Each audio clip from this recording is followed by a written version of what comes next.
Sure. There we go.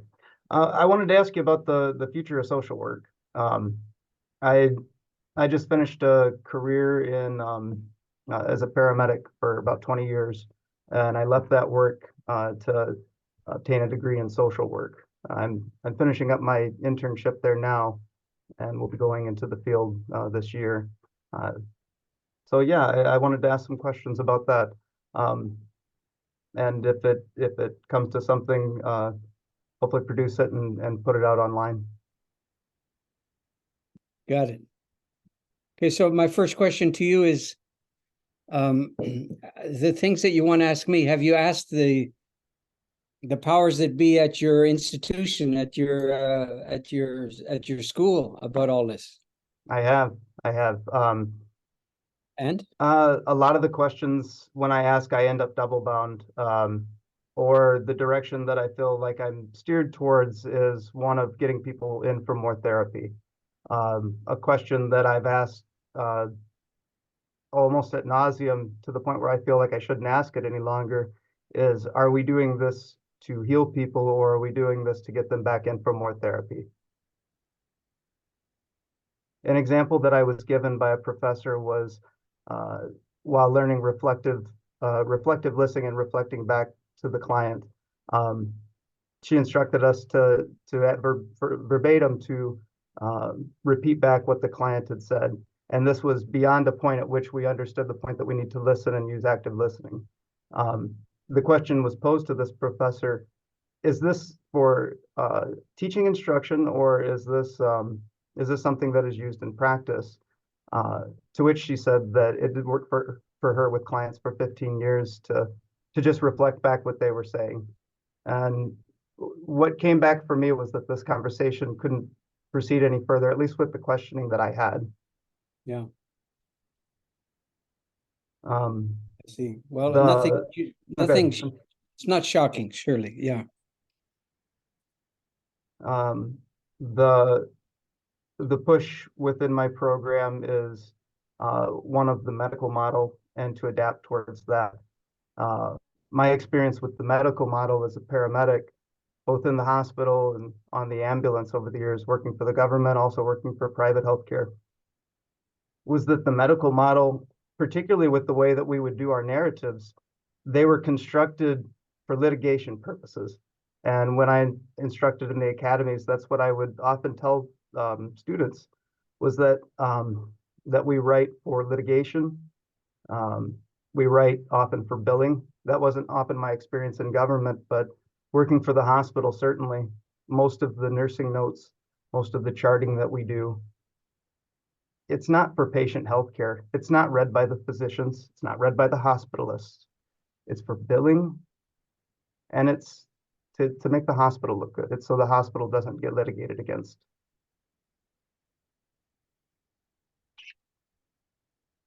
What I'm getting from the direction of social work is that that's a direction in which we should best move, best policy practice. And when I hear terms like that, my experiences come back from working in medicine and when those same terms were used. Yeah.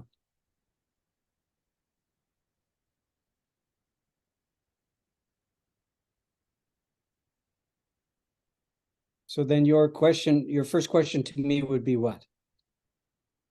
Well, what I would like to start with was in your book Diewise, you talked about a group that you led, that you facilitated with men who were widowers.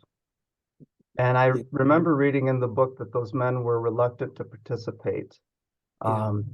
And I had hoped that you would speak a little bit on that group uh, and just give some breath to that story. Well, it's what happened. This is actually the answer to the question. How did you get into this business in the first place? That's where it arises. And I was asked if I would take over or take on upon myself the burden. I'm not sure that's the word that was used, but certainly that was the inference. The burden of these men who I was told by the hospital staff were, quote, terrorizing the staff, unquote. And I'm pretty sure that was the word that was used. Unnerving, at least. Most of whom were women, and these were all men. And so there's a lot of dynamics already at play before you factor in. But it actually wasn't technically widowhood. What you're dealing with there is a sequence of losses or proto-losses, things that are not yet gone but are going. That's what they all had in common. That and being identified by the hospital as exceedingly and probably unnecessarily problematic for the hospital staff. That's some of the things that were at play there. And I said to them, what is it you find so challenging about these guys? I mean, if you want me to do this, this is a very strange way to sell the notion. And they said, well, they seem to divide up into two groups. One group is belligerent, hostile, aggressive, and things of that kind. And I said, well, I can certainly see how that would be unnerving for nurses in particular and anyone who's exposed to it. I get it, yeah. There's another group, though. Oh, she said, yeah, they're much worse. And I couldn't guess where she was headed with that observation. They're much worse. And I said, worse how? And she said, they don't say anything at all, which had a real ominous tone, at least for the woman who was describing it to me. And so that's how it began. Would I just take them and do something with them? Basically, that's what it was. Just see if you can, if this thing can show up as somehow redeeming of a circumstance that's distinctly unpromising. So it wasn't very heavily overseen, you could say, because it didn't exist. I had to invent it from a standing start. And the guys that I called, and you want to talk about the ultimate cold call, I mean, this is right up there. Uniformly indicated they weren't interested in coming once they found out there was no women involved. That's very interesting, no? That was the make or break element, that if there were no women going to be in the room, they weren't interested in coming. And if you have a dark disposition when it comes to men, you immediately come to certain conclusions about what that would mean. But I was there, so I didn't have to guess what it meant. I saw what it meant. What it meant was these men were distinctly unnerved at the prospect of being in a room full of men. I shouldn't say full of men. That makes it sound like I had takers galore. That wasn't true. There was, I think we started at 6 or 8 or something like that. But clearly they were unnerved at their own aggression and their own, well, as I said, ultimately we discovered 3 weeks in what we were there to do. Because these guys were remarkably agile when it came to anger. I mean, very adroit, very capable. And I don't say that with any irony whatsoever. You know, anger is a mandatory proposition from time to time in one's life. And the better you are at it, the better off you're likely to be, as well as the people around you. But of course, being good at anger doesn't mean profligate with anger. It means selectively capable and understanding and discerning when it comes to anger. And I think it's fair to say they had most of that going on with them, which the women who were referring them to me found really problematic, really unnerving, really uncalled for, and the rest. The third week in, so I don't remember who said it. Somebody said it. They said they referred to what we were doing as sad school. That's what they called it. And in a moment, all of us realized that the proposition that we were contending with is that they knew how to be angry. And the circumstances certainly called for it from time to time. But it turned out to be a bit of a cover story. It was overreaching. The exercise of anger was overreaching. It was overbearing. It went places it wasn't called for. Let's call it that way. And it was a cover story for the inability where sadness is concerned. So it was compensatory, and ultimately, it was its own problem, right? So that's what we did. SAD school convened every Wednesday, as best I remember it, in the hospital library. And we tried to finish, I think we said we would go 8 weeks or something like that at the beginning. That was the commitment I asked people for. And that group lasted in various incarnations, something like 18 months at their insistence. And more people came to join it. I don't say it's a crowd pleaser. That's not what I mean, but it's clearly there was a word of mouth that arose around the proposition that you could learn sadness, that you didn't have to defend yourself from sadness, and that sadness was called for culturally, underemployed, but absolutely mandatory for a sane culture. Sadness mandatory for a sane culture. And somewhere in there, I probably realized, man, this is not psychological, psychodynamic, psychotherapeutic in any sense of those terms. It's not even cathartic in the normally understood inflection that therapy lends that. It was culture work. These guys were suffering at the hands of culture, and they obliged the culture to suffer in like measure, you could say. Not that it was anybody's plan or intention for that to be so, but clearly it was so. So that's how my sojourn into the intense enterprise known as end-of-life care began. Kind of through a very subterranean back door. A back door where nobody was really, it would appear that the dying element was kind of almost besides the point. It was merely the occasion for these problems with sadness. But I never understood it that way. I understood at the beginning that what we were doing was, by definition, too late. In other words, the carnage, the grief illiteracy and the death phobia carnage was already racked up by the time I saw these guys. You see, so it was an education in what too late was a real thing, and it was too late to be of any mortal assistance to them.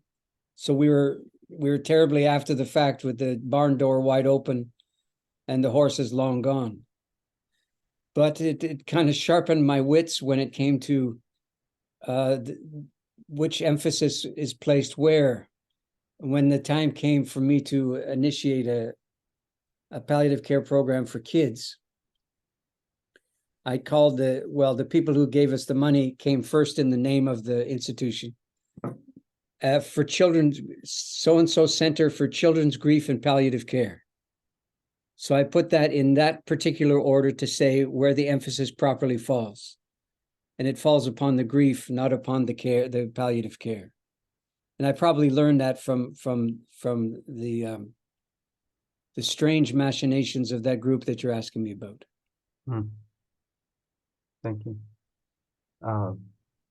I've been tasked at my internship placement to start a men's group, and some of the things that you had said, I can think of examples of, and running into people that when told that there was a support group starting, they were initially excited. And then when it was said that it was a men's group, there was apprehension. And it felt as though I was put on the defense with something that it didn't seem to need to be defended. The folks that I work with in my internship are part of this place called the Reentry Center. They're incarcerated individuals from the state of Indiana. And working alongside those guys at the internship, it reminds me quite a lot of my time at your property, Steve, during the apprenticeship program. And they provide free food for folks to come and pick. They provide classes, and it's an open space for people in a community that's been devastated to find some solace. And going there and working with those guys, they work just as hard as any fireman, any firefighter that I ever worked with. I did that job for nearly 20 years, and they work just as hard. The parallels are momentum, just the way that those fellows operate and the way that people that I worked with in that role operated. And it seems like an opportunity to find those common denominators between people. Because oftentimes I found, at least in the fire department, that those folks identify with that role. It appears that happens with quite a lot of people, but in the fire department, we certainly identified with that role. And the threat of seeing grief as a problem, that was what we were surrounded by. Yeah. So to identify with that would seem to identify yourself as the problem, and bringing folks together that they can share those reconcilable experiences. Yeah, I wanted to ask you as well, when you started in social work and individual therapy, what was that world like for you coming into that as a new therapist? Particularly the difference between group dynamics and one-on-one therapy. That was something that I found in the fire department, was sitting in a room with one other person. You could crack that outer shell and get them to laugh, and then get them to tell you something real, something that made them cry.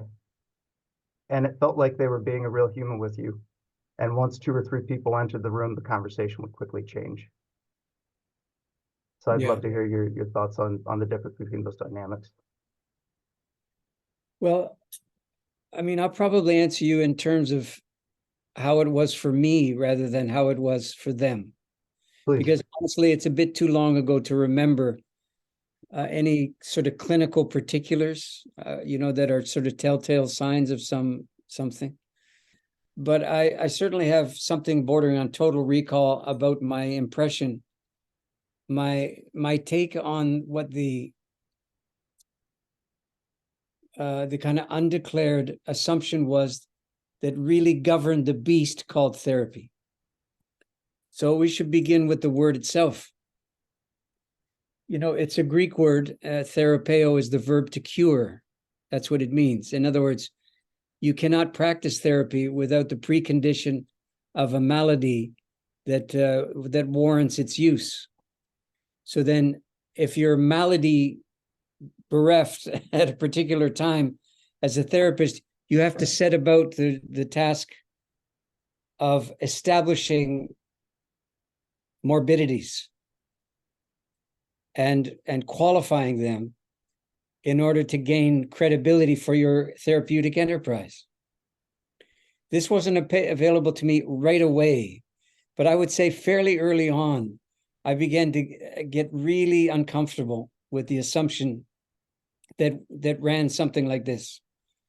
Okay, so you're here in my office because something's not as it should be, or worse, that this has become apparent that you have problems, quote unquote.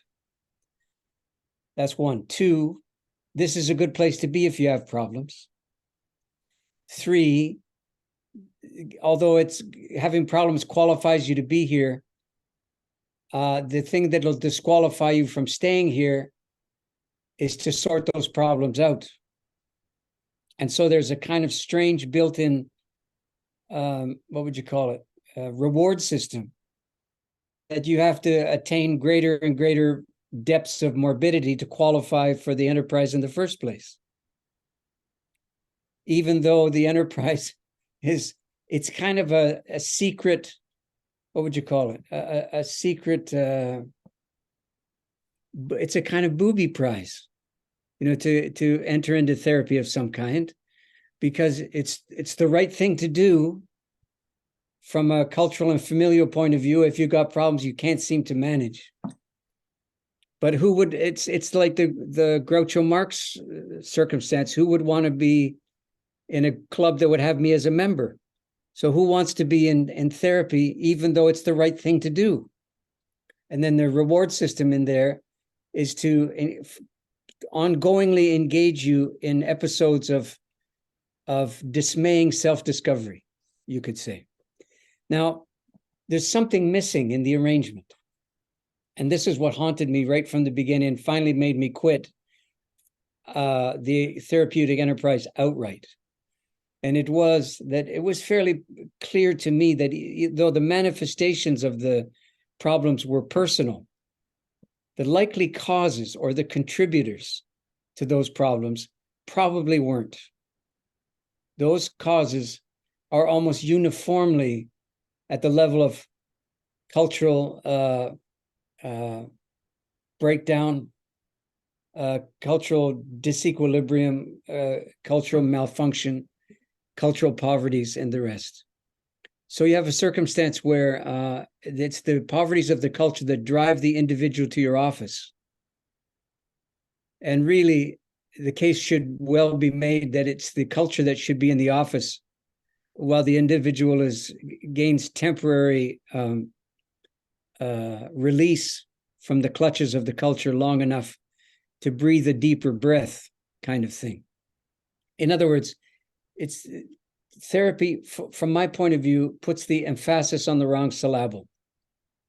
And this is why I said earlier, that I finally realized, I suppose I'm a culture worker.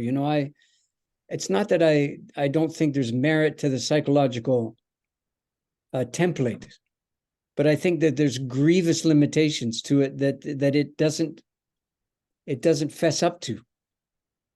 And the limitations are that the culture basically gets a pass. Yeah, and it really, and it shouldn't. And I'm not referring to the culture as a kind of isolatable sentient being, but I think you take the notion that I'm evoking here, that we take the person in Monday morning at 11, and they gain some kind of temporary reprieve from the madness of the culture if you yourself as the therapist are not part of the mad culture. That's a big if. But let's say they lucked out and they got you, and you're not one of those, that you're actually willing to consider the morbidities outside the door, not inside the person exclusively. And time goes by, an hour or whatever it is, and you release them to a circumstance fundamentally unchanged. There was just something morally culpable about the architecture that I couldn't sustain and support. And so I just, after a while, I just stopped doing it. Yeah. Who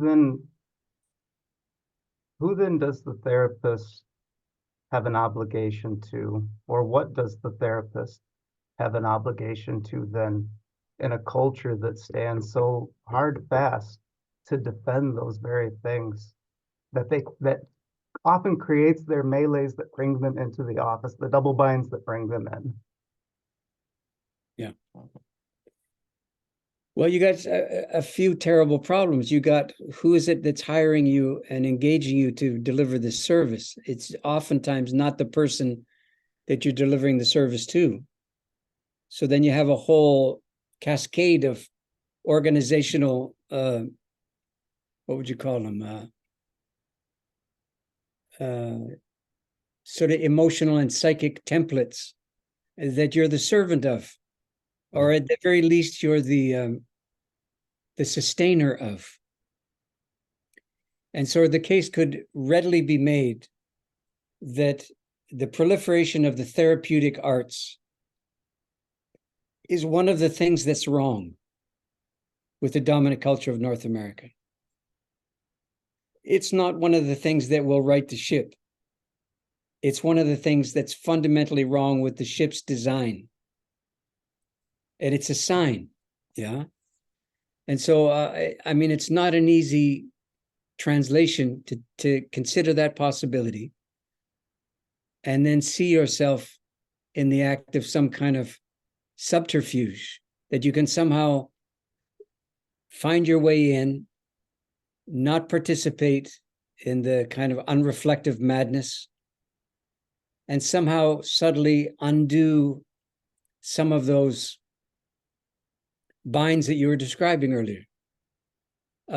When by the time I was neck deep in the death trade, I was administratively at the top of the pile in a very short period of time, and I realized, and well, the story will tell you more than I can tell you by paraphrasing it. So I'm as I often was, I was the only non-medical practitioner in the room. And these are the admin types. This is where the clinical decisions get made. This is where the direction over the program is exercised and so on. And, you know, as being the only non-medical guy in a medical facility, sooner or later, they're coming to get you. I mean, that's just the way it is. Nobody who's gone to medical school is going to be taking clinical instruction from somebody who doesn't go to medical school. That's just it. That was what I saw over and over again. So in that circumstance, at one point, I appealed to the people in the room to reconsider the fundamental project. And one of the ways I did it was to say, but surely you would allow that we're not in the customer satisfaction business. By which I was trying to suggest that there's criteria for understanding what constitutes us doing our job and doing it responsibly that have nothing to do with the fairly easy to calculate satisfactions of dying people. The best way to satisfy dying people is to collude with them about the fact that they're not dying. That's how you get buy-in. You see? So I said, surely we're not in the customer satisfaction business. And man, there was a dead silence in that room. And I could, you know, hear the chairs pushing back away from me. And finally, the youngest physician in the room said, I am. And she was emphatic about it. She was in the customer satisfaction business. You bet your ass she was. And that's how she knew she was doing well. And the likelihood of her getting a report on her file for a deeply disgruntled and aggrieved patient was very unlikely. Yeah. Very not part of the repertoire. So then you realize at some point there's a real question of collusion here. If the culture, I'm speaking now of the death trade, which is where I exercised most of these dilemmas. If the culture is fundamentally death phobic, which I think you have to take as a given, the next question becomes, where are you likely to see the manifestations of this phobia proliferate? And the answer is likely to be, well, in and around the active dying time. Surely that would be one of them, indeed. But do you mean the dying people more or less exclusively? And the answer to that is most people would mean yes, the dying people. But of course, I'm saying otherwise. I'm saying that the proliferation of the death phobia of the culture is manifest whenever the culture, to use the biblical analogy, wherever two or more of you are gathered in the name of, that's where you'll find it. And we found it inside the death trade every day, all day long. And so, I mean, it's not really a matter of like who's policing the police. It's not really that. It's where's the conscience to be found when the clinical expertise is seconded to the madness. My experience with nurses of that manner who care so very deeply about their patients, when asked to recall, they tell numbers, they tell lab values, they tell room numbers. But very, very so often there's very little to fill what they actually talk to with the patient. They can't tell you something about the individual. And they're in such a mad fury. I'm in an interesting position where I work, where I can watch some of this as an objective observer. And I just see this madness about them, trying to produce efficiency. And they are on a data-driven level. They are very, very efficient, and they pride themselves in those numbers. But they all collapse in a heap at the end of the night, and they can't remember what they did. It seems like they just push that down. That's got to come back at some point in time. Oh, yeah. I mean, all the travels that I've engaged in over the years, in the book signing lines after the events and so on, I have people saying to me with great excitement, yeah, I'm in the same business you were in, and Yeah, it's so great. And it's just like what you described. And finally I say, do you want to hear from me about what you're saying right now? Or do you just want to celebrate? Because if you'd like to hear from me, I'm here to tell you, why do you think you're still in the business and I'm not? Do you think getting in the business is the beginning or the beginning of the end? Because I'm here to tell you, if you last there, there's a kind of magic number, there's a line. And if you persist beyond that line, then you're engaging in the same thing that you oblige dying people to do when you don't quite let them die. And people are only supposed to do work that's hard on their souls for so long. At which point somebody's got to recognize it's nothing to do with burnout, you know. It has everything to do with the circumstances unsustaining as well as unsustainable. And the dying people, in my case, the dying people were grist for that particular mill, but they weren't the only ones. Because as hard as it was to die, so also was it hard for the people who were charged to care for them when they didn't know how to translate that word care.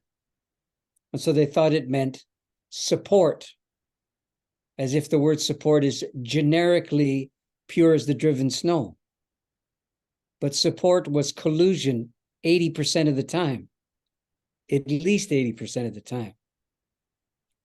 And when people, dying people finally washed up on the mortal shore, you know, in the last 48, 72 hours of their life, only then were there something like a convicting realization. It's too late now, you see. You spent your dying time not dying.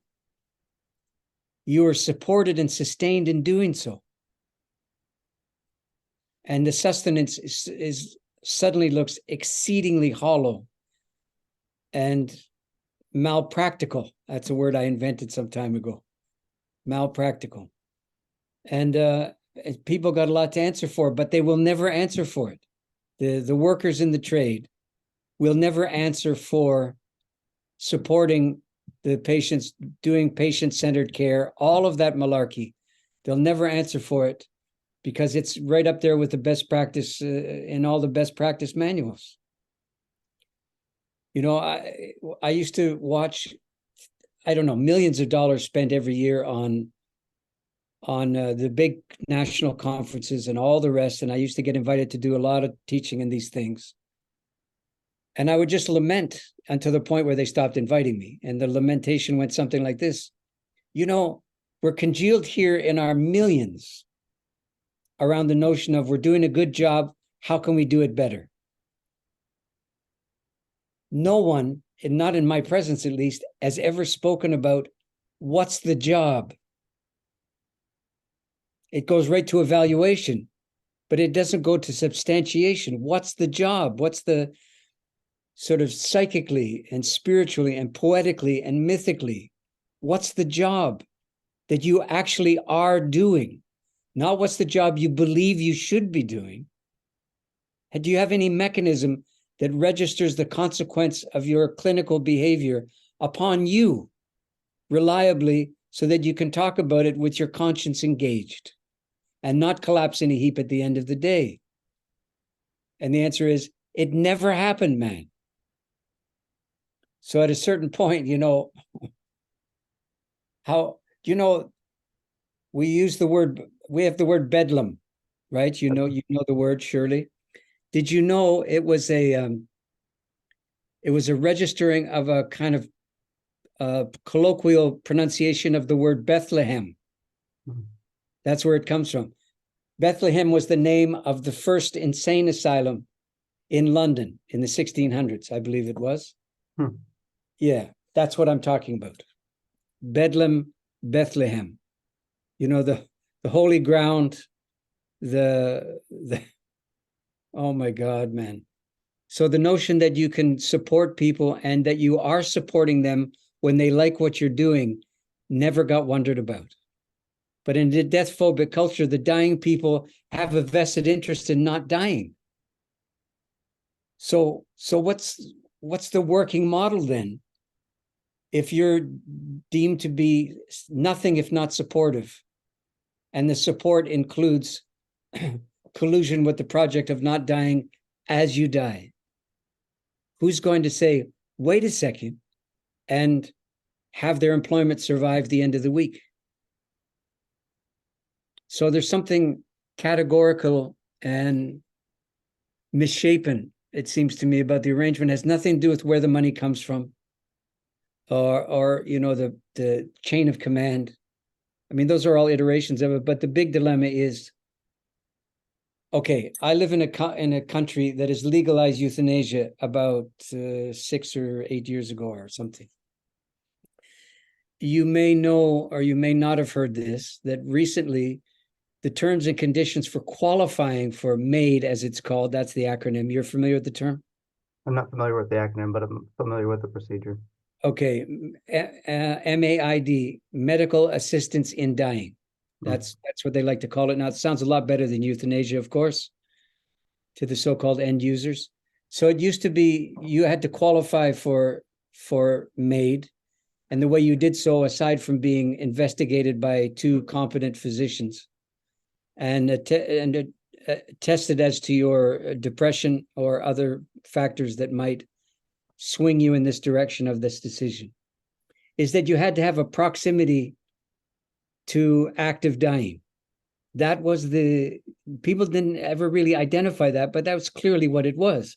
You had to be dying anyway to qualify for MAID. You know what I'm going to tell you now.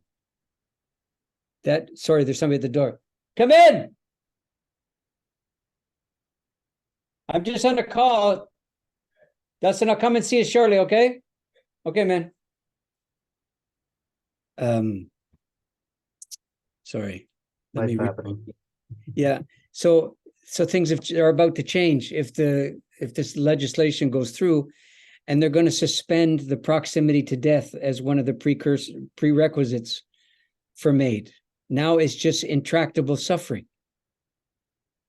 So you can see who's going to qualify now, and it has nothing to do with palliative care.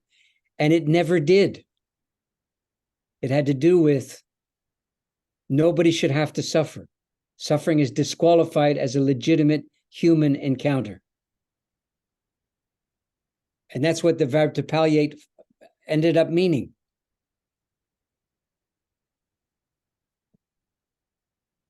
By eliminating suffering, isn't that just another battle of trying to eliminate black and hold up white? Or a one-sided escapade that it ends in nothing? Yeah. Well, you have to decide and ongoingly decide whether suffering belongs in a full life, or whether it's somehow contrary or undoing of a full life. I mean, that seems to be the medical model, though. I have a peer she's the head of the nursing program at our local university, and that's the magnus opus of the way that she instructs, is that we should eradicate any suffering. And it's beyond a philosophical pursuit. I understand when Buddhists talk about this, that it's in the pursuit of elimination of suffering, not under the understanding that it'll actually happen. But this is the actual understanding that this is something that we can achieve within a lifetime, is to eradicate suffering. And it just seems like another mad pursuit. Well, it is, because it's a program of desensitization finally, because you're not going to be able to do anything ultimately with the exogamous causes of suffering, but you can do an awful lot with your inclination to suffer those sufferings. And my way of saying it in the death trade, I think it's in the book somewhere, is if you decide that heartbrokenness is your fundamental problem to solve, be not surprised that your principal solution is less heart, and thereby less brokenness.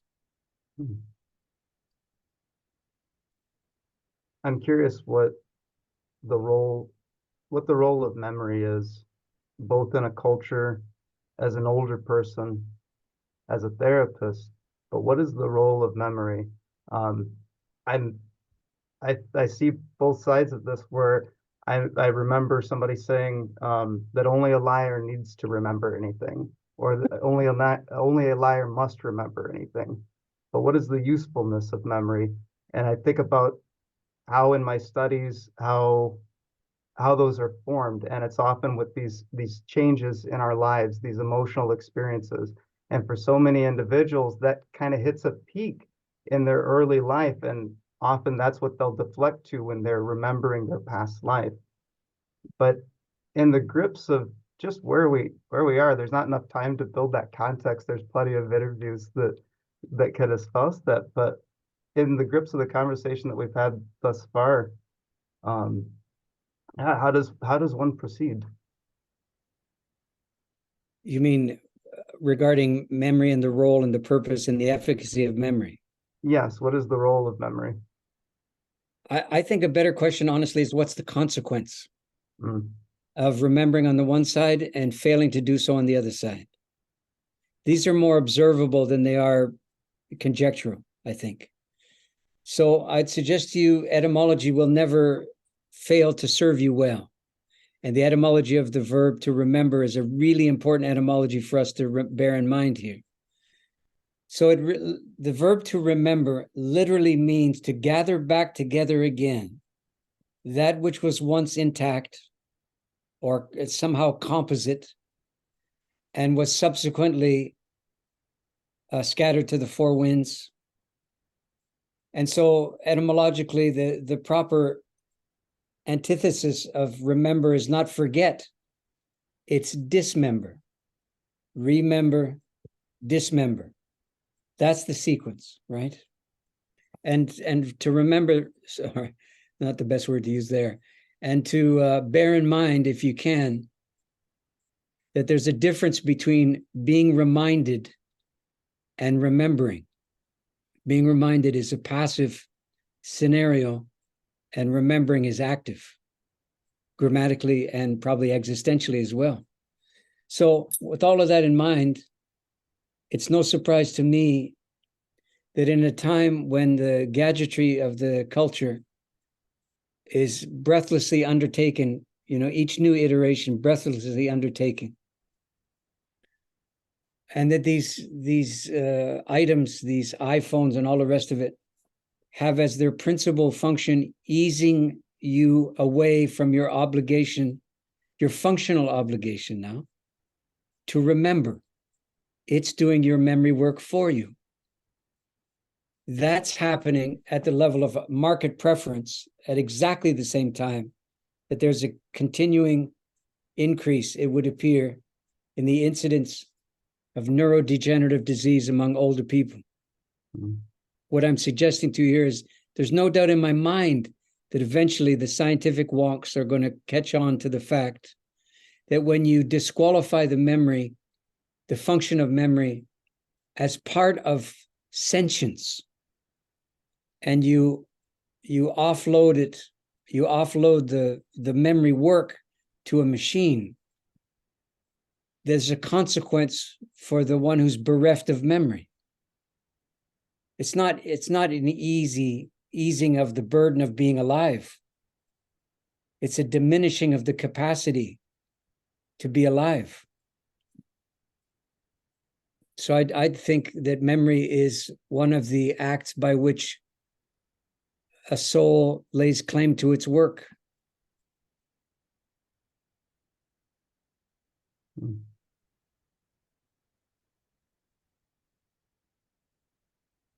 Sorry, that's just a lot. That's a lot to take in.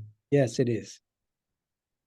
Um, when you were talking about etymology and the etymology of remember, I was reminded of the the etymology of religion. I have a copy of it's called the Barnhart Etymological Yes, Dictionary. yes. Um, and it speaks of to bring disordinate things into order. Right. What parallels are there between religion and remember? Well, Because the words seem to draw one. sorry, the root word for religion is the same as ligament, ligature. Oh God, I'm blanking on it. There's half a dozen, not half a dozen. There's two or three other doozies there. Obligation. All of those indicate the following scenario. There are disparate things, which in their disparateness have nothing like what you would call tensile strength, but organized and patterned in a certain fashion. Aligned in some, there's another place where the word appears, align. When a certain alignment is achieved, there's a capacity that suddenly arises almost alchemically that simply didn't exist in the time when the alignment was not achieved. Yeah? That's what I understand the word obligate to mean. And all those roots, and they're the places where they finally appear in words like religion, all of them are telling you, listen, there's a consequence to orchestration. It's just not an assembly. It's something else, some magic is at hand. Yeah, and it's not a sequential magic, it's an exponential magic. That's why I think if age visits itself upon your capacity to remember, there's a degree of grief at play that's hard to find in that kind of dynamic way in other circumstances in life. The loss of the capacity to remember is a very stilling, never to be resumed kind of thing. I'll give you an example. A friend of mine went under the knife yesterday for a brain tumor. The night before he and I spoke briefly, I didn't want to take up too much of his time.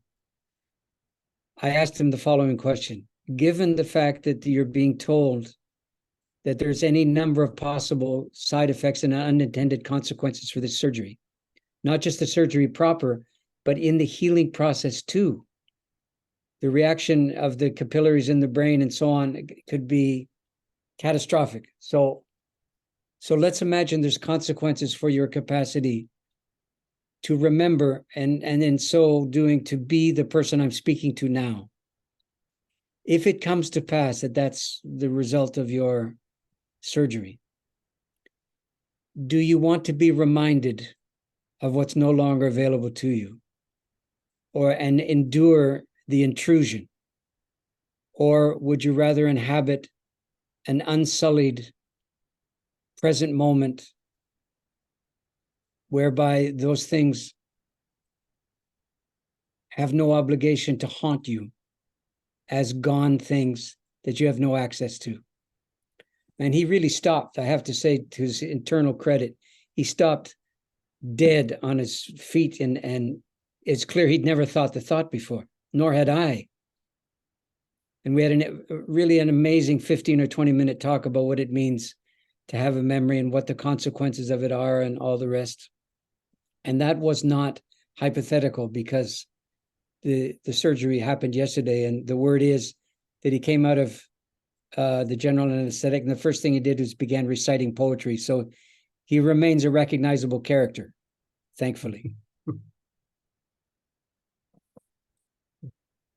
On the coattails of that story, what is the obligation to the language that's been gifted to us? I'm reminded of, well, for one, we have a brief amount of time in which we're able to speak, and that's true with everyone that we engage with. So to me, that calls to command not only the emphasis of where we place words, but what words we choose, and remembering that words point to things. I'm reminded of the late George Carlin, who talked about soft language. And he said that soft language takes the life out of life. He gave the example of how shell shock became PTSD, and how the humanity had been stripped from the words because there were so many syllables added that you spent so much time just trying to dissect the damn word. So with that said, where is the attention to the way to our language, to the language that's been gifted to us. And then I'm sorry, not to interrupt again, but not only as a therapist, but just as a culture, as a people. Yeah. As a citizen. As a citizen.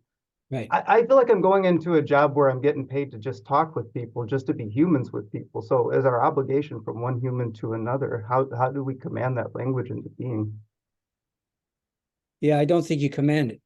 That's the No. first order of business, is that you realize your language leads you, man. It's not the other way around. And how you think is governed by how you speak, not the other way around. And that speech comes first developmentally, not the other way around. So speech is more preeminent than sight in this regard. So I would say to you, the thing I learned in the death trade is people die in their voicings more emphatically than anywhere else. And what they say and what they don't say is where they die or fail to die. And so I realized my responsibility was to cultivate a language wherein the realities of their dying appeared to them when I spoke to them in that language.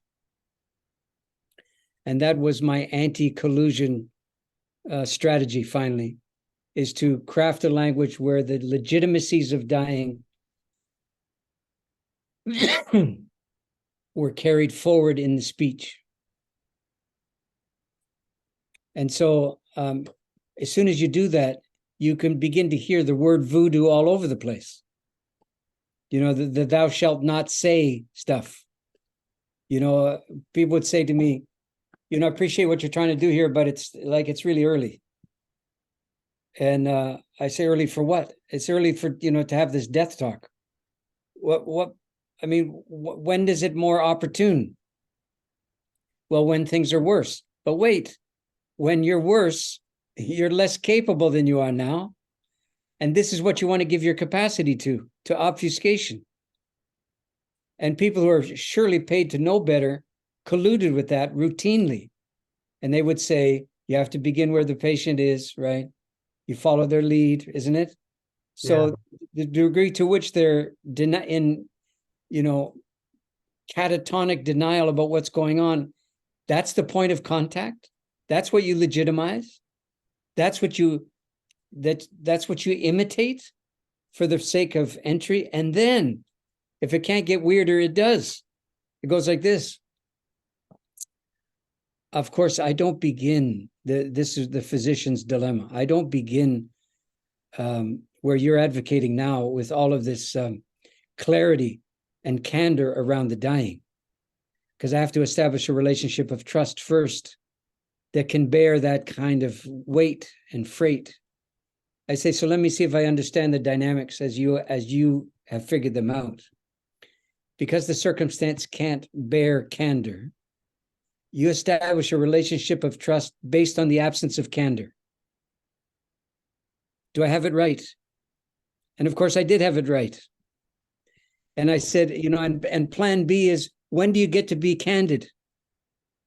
When they finally believe in you, is that it? When they believe in your capacity and your kind of Solomonic capacities with the drugs and all the rest of it? So alas, the time never came when candor was called for. And then you realize, oh man, what they were relying upon was the symptoms to do their dirty work for them. So the symptoms would be the replacement presence, the kind of robotic or autonomic presence that you should have been in this dying person's dying life. It's their symptoms instead that become the truth teller. Mm. Which is, among other things, uncourageous in the extreme.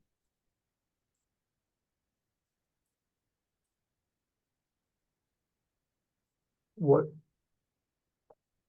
do we owe the younger generations with experiences like yours, with the experiences, the things that I saw during my experience, just as people in older generations of welcoming in new generations, what do we owe the youth? What do we owe the younger generation that still seem to be trying to figure this out through the cycle of socialization?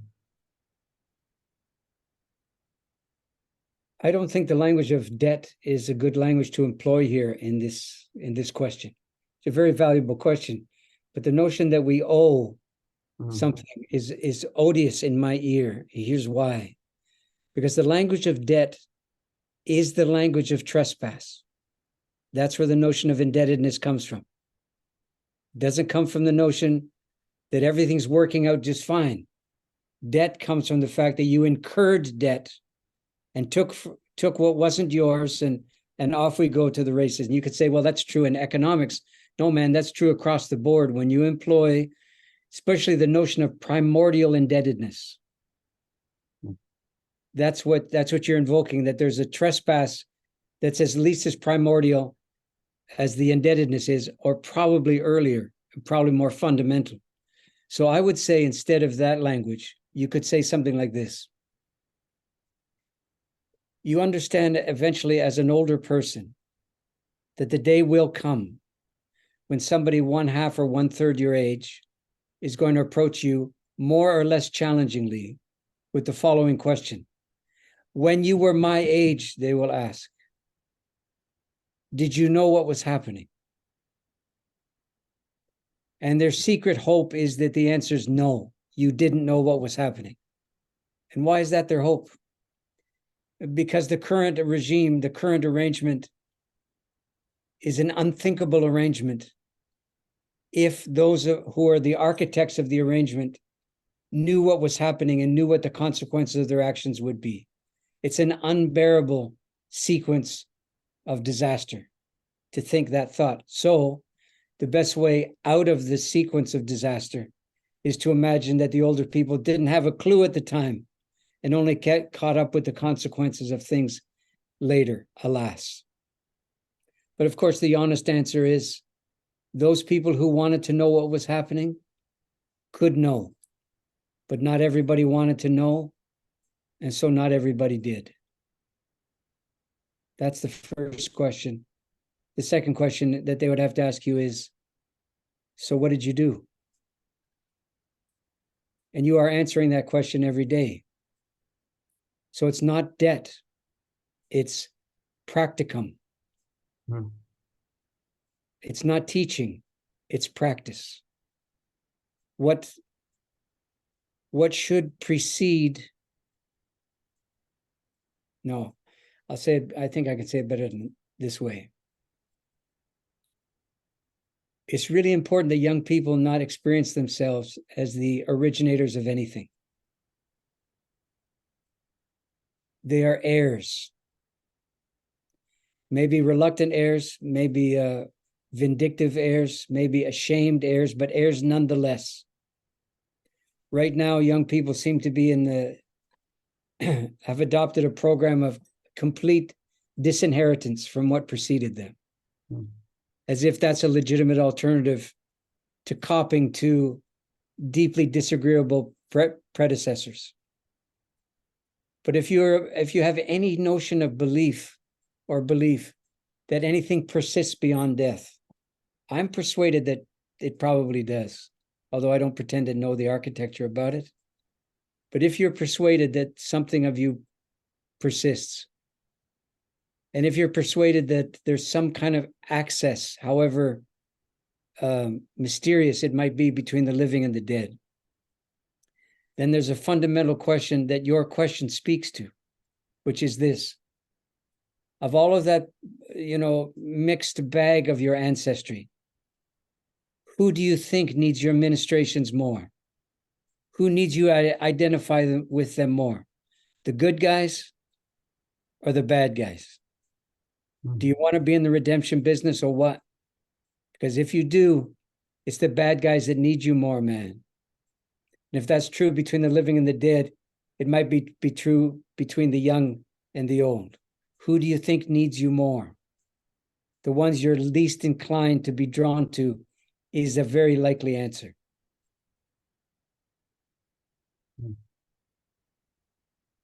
You've left me with much to think about, Stephen. Good. I appreciate you. Thank you, sir. Thank you. Uh, I I realize you're just getting off tour with your band. Is there anything that you'd like to speak to before we part ways, for the tour dates or anything else that you can add? Oh, no, that's over. It was over last Friday, almost a week ago now. That's good. The last gig was in Toronto, and we are quietly dreaming the possibility of a significant European tour that includes the Middle East, the latter half of next year. I mean, whatever shape the Middle East will be in by Yeah. then, you know. So we'll see. I'm about to set work on see if I can finish 3 books in the first 3 months of this coming year, and somewhere in there, I'll have to learn how to be off the road, which is not an easy thing to do. And your domestic life does take a hit when you grow fond of your wanderings, and I've grown terribly fond of them.